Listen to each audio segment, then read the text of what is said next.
We've all used the phrase, I work hard. In fact, I'm pretty sure it's a badge of honor. But what if working harder is actually making life harder? Long, long ago, I used to believe that major success came from hustle, grind, and hard work. And I used to look up to people like that until I became a mom. And I saw a problem with that lifestyle. Not only that, but I saw where I moved forward the fastest in my life wasn't where I worked hard. It was where I had clarity. Hi, I'm Yvette the Declutters, your less is more coach and business mentor, and I help moms build a life and business without burnout. And in this video, we're going to challenge the biggest belief we've inherited, that success requires hard work. What is hard work anyway? It's probably fair to say that most of us learned about hard work early in life, from our parents working long hours to make ends meet, from schools rewarding everything from attendance to straight A's, and from bosses demanding more commitment, more hours, more sales. So we internalize this idea that if I just work hard, I'll get what I want. In all my years as a business owner, I started to notice that working hard is actually a belief system that leads to the habit of working hard. And no, hard work isn't the enemy. I'm sure pretty much all of us worked hard to get where we are. But here's the twist. When most people say they're working hard, what they usually mean is they're trying to climb from one identity to another, from struggle to successful, from overwhelmed to organized, from barely surviving to thriving. And that climb can feel exhausting. So after constantly exhausting myself on the way up, I had to start asking, is this the only path to progress? I look back and I think of my journey through school, university, entrepreneurship, even early motherhood, and I think that was hard work. I worked hard to get through those days. But was it hard work?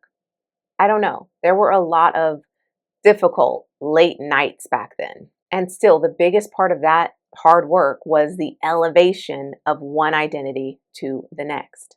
So I'd be struggling with imposter syndrome, identity crisis, limiting beliefs that had me questioning what I was capable of. And I can taste and see what felt like hard work back then was the mental and emotional drain trying to keep my head in the game. And as I got older and my kids got older, the more streamlined and structured and simplified I got. I got clear, I refined my focus, I narrowed in even more on my passion, I cleaned up my energy leaks, and now hard work is just diligence and discipline. And for me, discipline doesn't mean going nonstop all day, pushing past when I'm exhausted, or filling every hour with something to do. It looks more like showing up consistently, finishing what I start, protecting my energy and creativity, and not abandoning my mission when results are slow. That's a lot different from struggle, but still, why does the work feel so hard? If we know that hard work is just a belief, just a mindset, does it have to feel hard? Well, mindset training is the hardest work.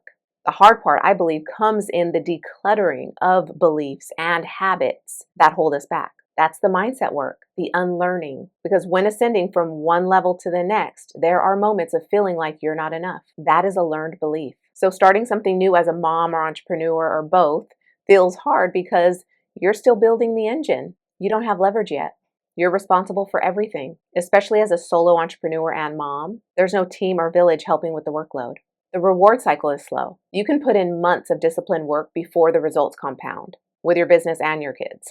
And because of high expectations, you're doing too much trying to get it perfect immediately. And so your brain concludes that what you can control is how much you work to get there, even if it means driving yourself into the ground. But we know through the universal law of infinite supply that your effort alone isn't what creates results.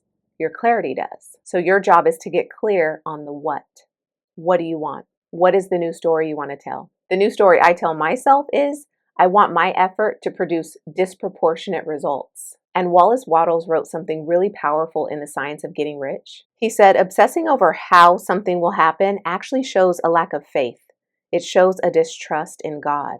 Universal law says that you don't have to know how what you want will come. You just have to know that it will come. Just like you trust that what you order from Amazon will get to you. So what should you work hard on? So that leads us to the question, what work should we do? We already know our job is to get clear. So we first work on mindset. Mindset is presence, it's self-awareness, it's vision. And that level of clarity is how we co-create with God. Once we place our order, we take inspired action on the opportunities that align with our priorities and our goals. Simple as that. And working in inspired flow makes the work feel less hard. And in the long run, your aligned action builds leverage. Seth Godin blogged every day for years before his books became marketing Bibles. James Clear published a newsletter every week for over 3 years before his book Atomic Habits became known worldwide. And did you know the famous Mr. Beast posted videos for 5 years before his channel started reaching millions? And now he's the poster child for YouTube growth. As for my journey on YouTube, I compiled my years of experience as a mindset and marketing coach, and I started taking inspired action and posting long form videos on YouTube. It's a slow growth season for me, but I'm still here for it because YouTube is leverage. One great YouTube video can work for years. I might spend 6 hours on a YouTube video that will produce value for thousands of moms indefinitely. And I have one main coaching offer that requires my time, and the rest is passive income. This is why content creators can experience asymmetrical returns, disproportionate results. That's leverage. More clarity, less effort. Finding clarity and your unique point of leverage is what I help moms do inside the Mastermind for Entrepreneur Moms. Because here's what a business looks like without clarity and leverage. A strain on household finances, when your work doesn't contribute to the bottom line. A strain on relationships, when you're working so hard on something, but no one else can see the results. A strain on your sanity and peace of mind, whenever you doubt that your work is worth the energy pulled away from your kids. In my mastermind program, we start by clarifying one major thing, the single most important action your business needs from you right now. That's how you stop working harder and start working smarter. What happens then? You work less hours, you make more money, you feel a greater sense of peace and calm, and you gain present quality time with your family. If you want to learn more, apply to get on a free clarity call with me using the link in the description below. And I can't wait to chat. Till the next one. Peace.